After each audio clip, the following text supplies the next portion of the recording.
Messieurs, les représentants de la presse, chers invités, je voudrais avant tout, au nom de l'Alliance pour la République, de l'ensemble de ses responsables et militants, et au nom du président du parti, vous remercier de votre présence massive. Cela témoigne de l'intérêt que vous avez pour les points de vue de l'Alliance pour la République relativement au contexte politique actuel, mais également en reconnaissance de son parcours politique. Merci. Vous aurez constaté de vous-même notre option de respecter la courtoisie républicaine des 100 jours. Ce silence était choisi, il n'était pas subi. Le président de la République, son Excellence Bassirou Diomaye Diakhar Faye, a choisi, lui, de mettre un terme à la trêve de façon si inélégante. Bref, l'objet de la rencontre de cet après-midi est de vous livrer notre appréciation des 100 premiers jours, mais également d'apporter des éléments de clarification relativement à quelques contre-vérités relevées ça et là lors de sa rencontre avec la presse nationale. Pour aller vite, une appréciation simple. Absence de cap, absence d'orientation sur les politiques publiques, inexistence du projet, reniement en cascade, dénigrement, menaces, inquisition et perquisition fiscale, perte d'emploi, pour ne citer que cela. Le seul bémol que nous avons constaté et qui permet d'atténuer cette appréciation, c'est la poursuite de nos grandes réalisations, la poursuite du plan Sénégal émergent, la mise en exploitation de Sangomar pour le pétrole, la mise en service du BRT, la reprise de l'opération mensuelle de nettoiement, etc., etc. Certes, pour nous, les 100 jours ne peuvent pas faire l'occasion de présenter un bilan. Nous en convenons. Mais reste une opportunité majeure pour définir un cap, les orientations fondamentales de la vision et du projet politique à mettre en œuvre pour apporter des réponses aux attentes et aspirations légitimes des populations. Hélas, ce furent 100 jours d'incompétence, de bavardage, de reniement et de tâtonnement et de confusion de rôle. Le constat est évident pour le résumer. C'est 100 jours sans vision, 100 jours sans projet, 100 jours sans baisse significative sur les prix des denrées de première nécessité, 100 jours de conspiration contre la magistrature, 100 jours de harcèlement de la presse et les entreprises du secteur privé. Le président Bassirou Diomaye Faye, lors de sa sortie médiatique, a cru devoir malicieusement ternir l'important travail fourni par le régime sortant, décrivant dans une logique de dénigrement infondé et indigne de son rang les performances économiques et budgétaires du Sénégal au cours des 3 dernières années. Au-delà du fiasco de son émission, taillée sur mesure, cela nous a permis de déceler une faiblesse conceptuelle dans sa vision du Sénégal de demain, masquant ainsi ses insuffisances dans la mise en œuvre du fameux projet de transformation systémique. Par endroits, sa sortie révèle une absence préoccupante de maîtrise à minima du budget et de ses règles d'exécution.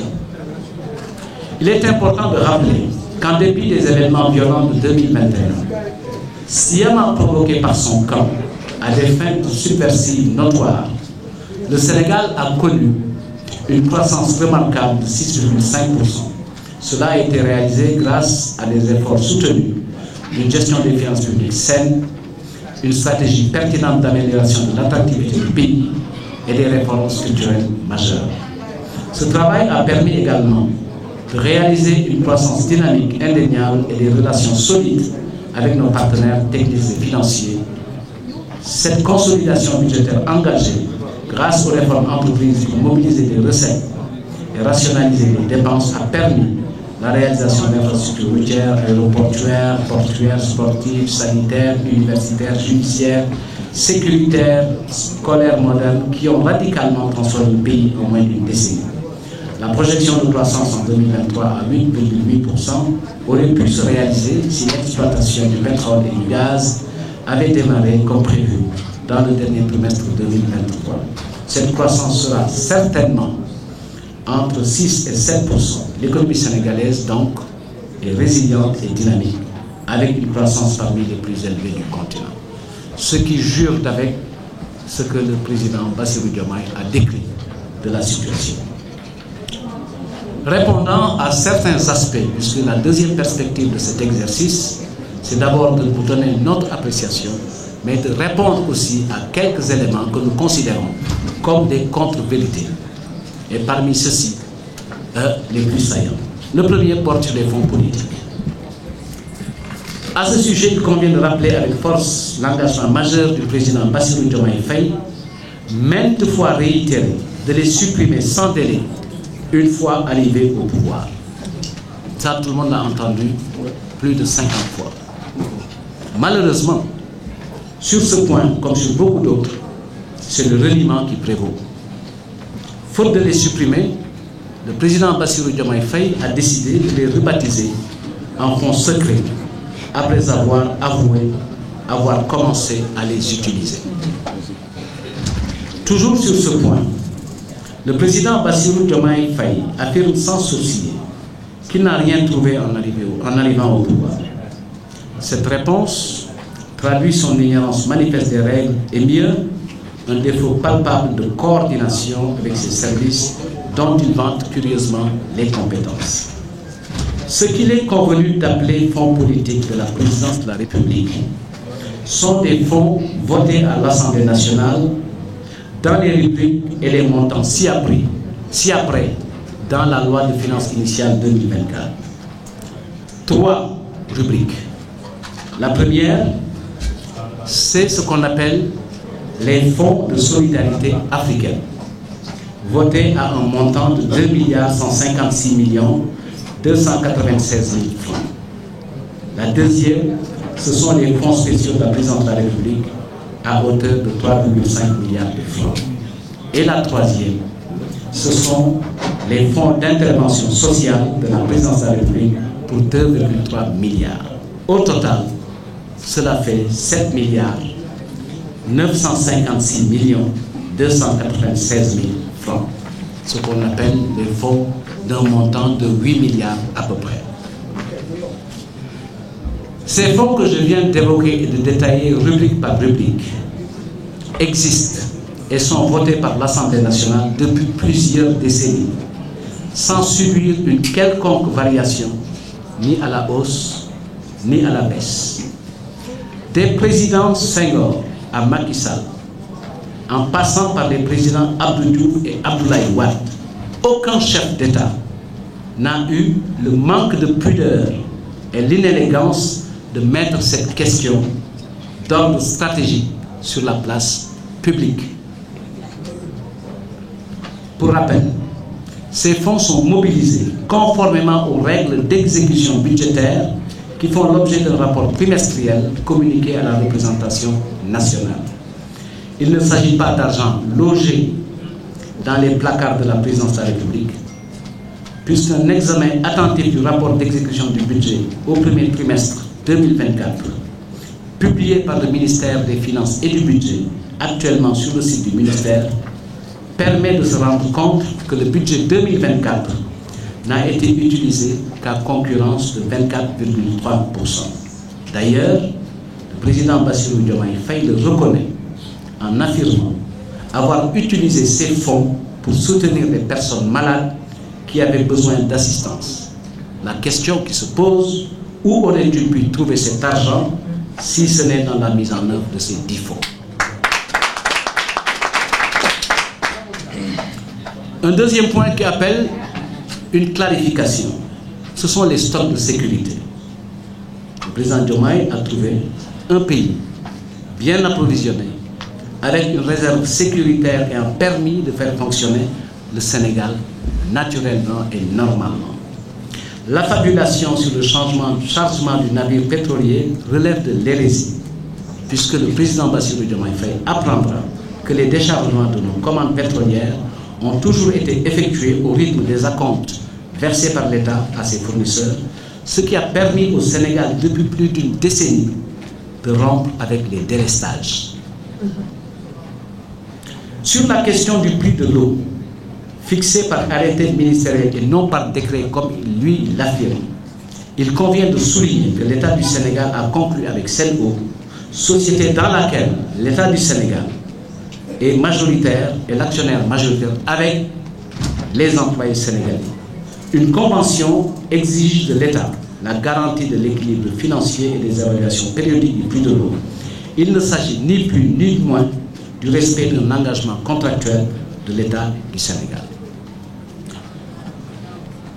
Sur l'anéantissement annoncé de contrats régulièrement signés avec les partenaires, c'est-à-dire la renégociation ou la dénonciation des contrats signés par l'État du Sénégal, et les initiatives de renégociation au forceps des contrats, notamment dans le domaine de la santé, de l'eau et des industries extractives, le président Diomaye Faye prend le risque d'exposer le Sénégal à des poursuites judiciaires et des condamnations pour rupture brutale, sans aucun fondement si ce n'est la volonté du prince, de conventions régulièrement signées. Jusque-là, le Sénégal a été un pays ouvert, soumis aux règles et valeurs de l'état de droit, avec une image de démocratie et de stabilité qui lui ont permis d'être l'un des pays les plus attractifs pour les investissements directs étrangers. Pour nous, ces agissements enfantins sont aux antipodes des principes de la continuité de l'État, de la promotion et de la protection des investissements souscrits par l'État à travers plusieurs instruments juridiques internationaux. Sur la question de la justice, les confessions antirépublicaines du président Bassirou Diomaye Faye sur le Conseil supérieur de la magistrature sont à déplorer et nous renforcent dans notre conviction profonde qu'il est en train de préparer soigneusement la substitution de la justice avec J majuscule par une autre justice avec J minuscule aux ordres. Sur la question du bon fonctionnement des institutions de la République, il est inadmissible que celui-là même, qui en est le garant constitutionnel, cautionne le comportement irresponsable de son Premier ministre vis-à-vis de la deuxième institution du pays, qui est l'Assemblée nationale. Contrairement aux affirmations du président Diomaye Faye, c'est le bureau de l'Assemblée nationale qui avait mandaté le président de l'Assemblée nationale pour trouver une solution consensuelle dans le cadre du dialogue des institutions, pour dire simplement que la rencontre entre le président de la République, son Excellence M. Bassirou Diomaye Diakhar Faye, et le président de l'Assemblée nationale a été à l'initiative de l'Assemblée nationale. Sur le foncier, les déclarations du président Bassirou Diomaye Faye relèvent du pur fantasme. La spoliation foncière alléguée est fausse et inexistante. L'examen des décrets dont vous aurez tout à l'heure copie, 2022-1441 du 25 juillet 2022 et celui numéro 2023-2266 du 3 février 2023 que je mettrai à votre discussion le prouve à suffisance. De quoi s'agit-il? On s'est empressé de dire c'est un tom-tom. Mais vous verrez par vous-même, bien avant la fin du mandat du président Macky Sall, qu'il y avait un projet de réaménagement et de restructuration urbaine qui réservait des hectares et des hectares à des équipements collectifs. Vous en aurez tout à l'heure la preuve quand on vous donnera une copie de ce décret. La liste pourrait être longue, mais on a choisi l'option de la clarification plutôt que celle d'être exhaustive. Vous aurez compris naturellement que dans le cadre de ce point de presse, Il n'était pas facile d'être exhaustif, sinon ça allait vous ennuyer. Ce qui compte, c'est de comprendre la double perspective qu'on avait. D'abord, pour donner notre lecture et notre appréciation des 100 premiers jours.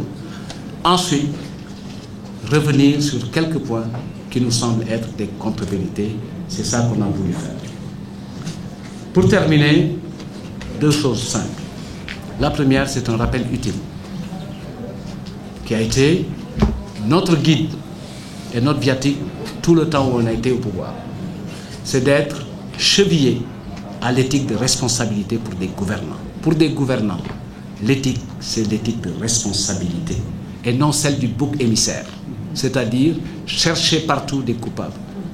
Oui, nous sommes d'accord, les audits vont se faire dans le cadre de la pure tradition d'une gestion étatique, de passage d'un pouvoir à un autre.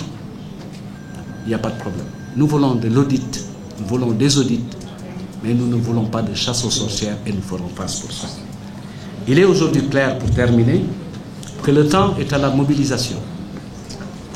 Celle du parti d'abord, des alliés avec, mais également de toutes les forces républicaines pour deux choses. Construire l'alternative dans l'intérêt des populations et préparer dans les meilleures conditions les prochaines échéances électorales. Voilà en substance ce que vous voulez vous donner comme élément de notre déclaration liminaire au point de presse